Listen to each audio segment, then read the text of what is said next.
Familia querida, el Señor les bendiga y les guarde. Armas espirituales es el tema de esta mañana. Segunda de Corintios 10, del 1 al 11. Yo, Pablo, os ruego por la mansedumbre y ternura de Cristo, yo que estando presente, ciertamente soy humilde entre vosotros, mas ausente soy osado para con vosotros. Ruego pues que cuando esté presente no tenga que usar de aquella osadía con que estoy dispuesto a proceder resueltamente contra algunos que nos tienen como si anduviésemos según la carne, pues aunque andamos en la carne, no militamos según la carne, porque las armas de nuestras milicias no son carnales, sino poderosas en Dios para destrucción de fortalezas, derribando argumentos y toda altivez que se levanta contra el conocimiento de Dios, llevando cautivo todo pensamiento a la obediencia de Cristo y estando pronto para castigar toda desobediencia cuando vuestra obediencia sea perfecta. Los Corintios, siendo una ciudad griega, era una cultura que privilegiaba mucho la sabiduría humana. Ellos eran amantes de los discursos grandilocuentes. Pero Pablo le explica, fíjense, y tal vez algunos de ellos valoraban el discurso elocuente y con muchas filosofías. Pero Pablo ya les había dicho, me propuse entre ustedes no saber nada, sino solo a Cristo y crucificado. Pablo, aunque era un hombre muy instruido, muy culto, que hablaba varios idiomas y que tenía múltiples nacionalidades, él, cuando fue donde esta gente, dijo que se propuso no saber otra cosa, sino que a Cristo y a crucificado. Aunque él sabía que para muchos el evangelio era locura y que hablarle de alguien que murió en la cruz y que resucitó parecía incomprensible, él escogió no cambiar su mensaje.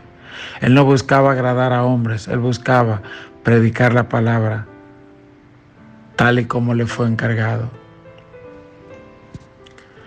Dice la Biblia, pues aunque andamos en la carne, no militamos según la carne, porque las armas de nuestras milicias no son carnales, sino poderosas en Dios para la destrucción de fortaleza. Es decir, yo no me valgo de recursos humanos, decía Pablo.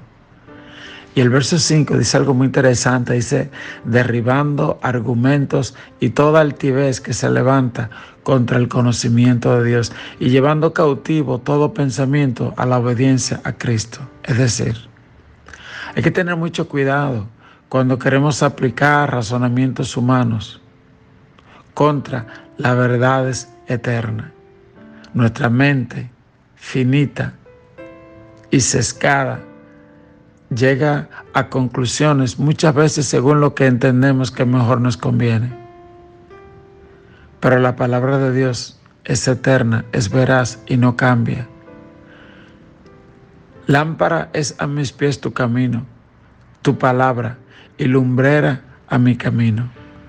Imagínese que a usted le pongan una venda en los ojos y le manden a caminar por un campo lleno de espinas o lleno de obstáculos.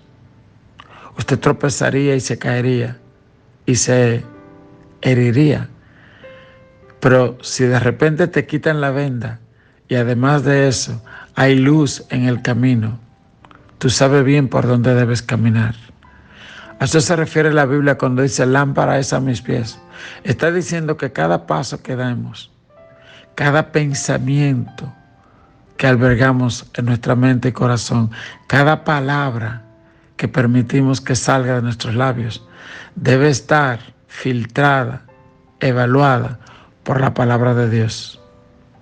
Dice la Biblia, llevando cautivo todo pensamiento a la obediencia a Cristo. Amén. Todo pensamiento.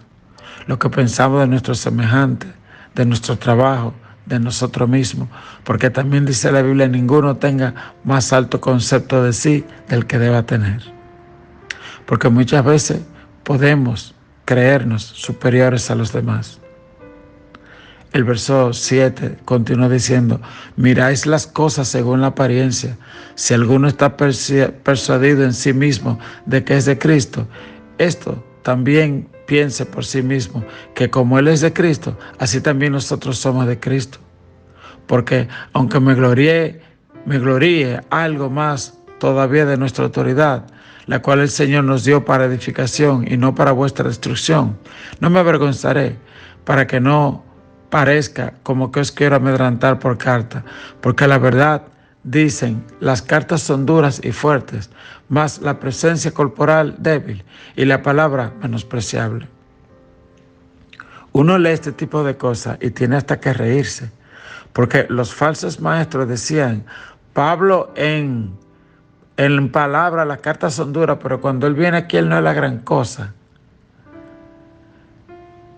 Están diciendo que la presencia corporal débil y la palabra menospreciable.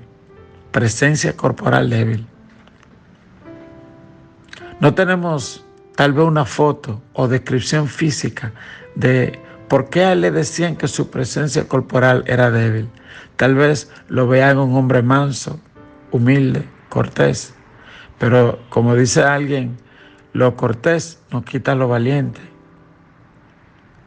Y tal vez no. Por ejemplo, en el caso de Moisés, era un hombre súper instruido. Él era un príncipe egipcio. Él estaba muy bien entrenado y Dios lo usó con grandes maravillas. Pero aún así, el pueblo de Israel se levantó contra Moisés.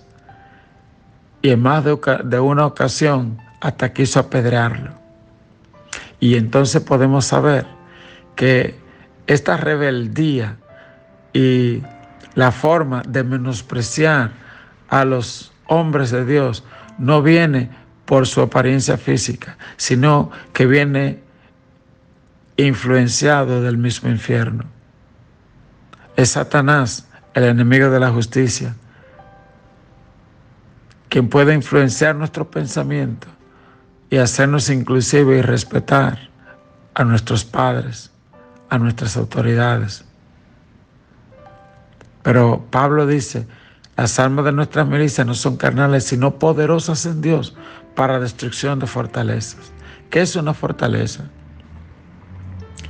Las fortalezas espirituales es cuando, por ejemplo, la Biblia dice, no deis lugar al diablo. Damos lugar cuando albergamos un pensamiento o una rebeldía, la albergamos, le damos lugar. Pero se vuelve una fortaleza cuando la hemos practicado tan continuamente que aún sea una mentira, terminamos creyéndola. ¿Ok? Alguien dijo, un altar es lo que tú haces continuamente. Por ejemplo, cuando tú mientes y practicas la mentira con mucha frecuencia, eso se vuelve un altar, porque repetidamente le estás diciendo a Dios, rechazo la verdad, y le estás diciendo a los demonios, yo escojo lo de ustedes, la mentira. Entonces, cuando tú haces eso en el mundo espiritual, es que tú estás haciendo lo que hacía Abraham, que hacía un altar y un holocausto, invocaba a Dios. Eso hace la persona. Cuando la persona recurrentemente practica el pecado, está haciendo un altar, ya sea a la mentira, ya sea a la lujuria, ya sea a lo que tú quieras. Cuando tú practicas un pecado una y otra vez, tú te estás declarando en rebeldía contra Dios y estás haciendo un altar que está llamando los demonios que están detrás de eso para que venga y entre en tu corazón y en tu vida. Por eso hay muchas personas que usted lo ve que terminan endemoniados, porque le abren puertas a lo que empezó como una influencia demoníaca, termina siendo una posesión demoníaca. Y hay casos que termina siendo en una enajenación, porque los demonios llegan a un punto que enajenan a esa persona y ya habita, como fue el caso del endemoniado gadareno, que cuando Jesús le preguntó, ¿cómo te llamas? Él dijo, Legión, porque somos muchos. Fue ya el demonio que habló por él. Y en esto es que tenemos tener cuidado, llevar cautivo todo pensamiento a la obediencia a Cristo. Por eso Pablo decía, ustedes juzgan las cosas según la apariencia, le decía Pablo a su amada iglesia de los Corintios. Entonces, la conclusión para nosotros en este devocional es primero ver las cosas a través de la palabra. Amén. Ver las cosas a través de los ojos de Cristo. Dios Todopoderoso, muéstrame cómo la soberbia de los que te desprecian y los ídolos e ideologías que buscan reemplazarte son destruidos ante tu presencia. Someto todos mis pensamientos, emociones y voluntad a ti, Señor. Sé que mi victoria no vendrá por la fuerza física, sino por el poder de tu palabra. Dios te bendiga, Dios te guarde.